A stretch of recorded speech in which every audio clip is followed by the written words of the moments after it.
மத்திய அரசால் தேசிய வேளாண் கட்டமைப்பு நிதி அளிப்பு திட்டத்தின் கீழ் வேளாண் பணிகளுக்கு வங்கி கடனுக்கு வட்டி மானியம் வழங்கப்படுகின்றன.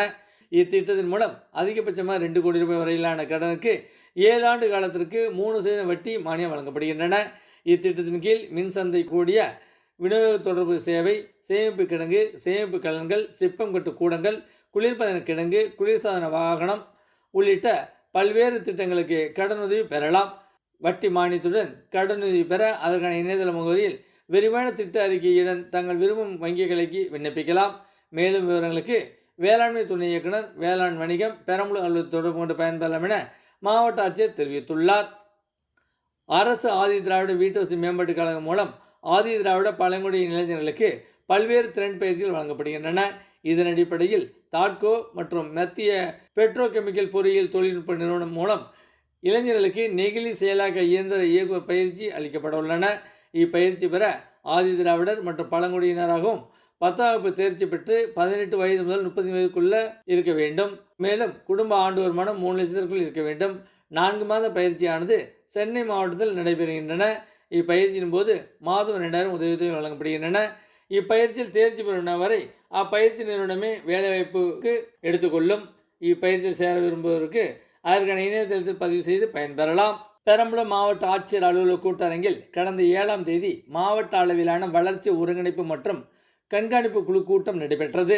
கண்காணிப்பு குழுவின் தலைவரும் பாராளுமன்ற உறுப்பினருமான KN அருணேரு தலைமை வகித்து மத்திய அரசின் திட்டங்களான தேசிய ஊரக வேலை உறுதி திட்டம், பிரதம மந்திரி கிராம சாலை மேம்பாடு திட்டம், தூய்மை பாரத இயக்கம், ஜல் ஜீவன் இயக்கம், பாராளுமன்ற உறுப்பினர் உள்ளூர் வளர்ச்சி திட்டம், பிரதம மந்திரி நுண்ணீர் பாசன திட்டம், PM கிசான் திட்டம் உள்ளிட்ட அரசு திட்டங்களின் செயல்பாடுகள் குறித்தும் திட்டங்கள் மூலம் என்னென்ன பணிகள் செயல்படுத்தப்பட்டுள்ளது, எத்தனை பயனாளிகள் பயனடைந்துள்ளனர் என்பது குறித்து விரிவாக கேட்டறிந்தார்.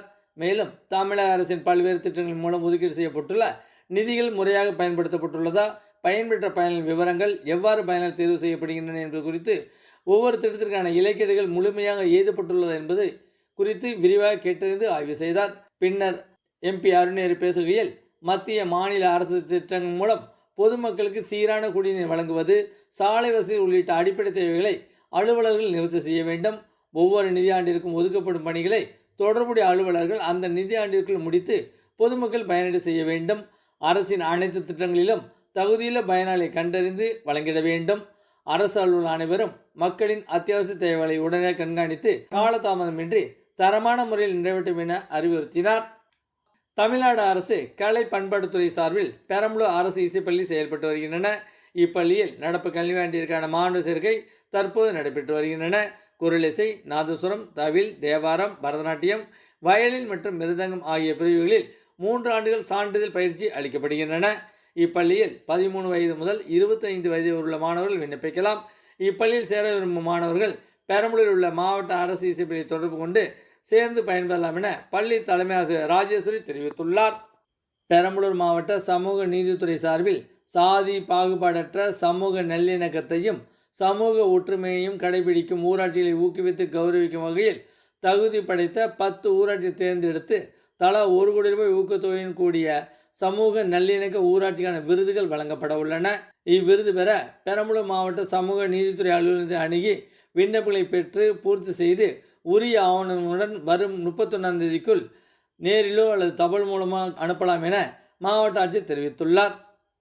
பெரம்பலூர் அருகே எல்லம்பலூரில் உள்ள பாரதிதாசன் பல்கலைக்கழக முதுநிலை விரிவாக்க மையத்தில் முதுநிலை வகுப்புகளான முதுநிலை biotechnology, microbiology, mathematics, computer science வகுப்புகளுக்கான மாணவர் சேர்க்கை நடைபெற்று வருகிறது. இதில் சேர விரும்பும் மாணவ மாணவிகள் பெரம்பலூர் பாரதிதாசன் பல்கலைக்கழக முதுநிலை விரிவாக்க மையத்தில் விண்ணப்பங்களை பெற்று பூர்த்தி செய்து உரிய ஆவணங்களுடன் வரும் 15ஆம் தேதிக்குள் விண்ணப்பிக்க வேண்டுமாறு மைய இயக்குனர் மாலதி தெரிவித்துள்ளார்.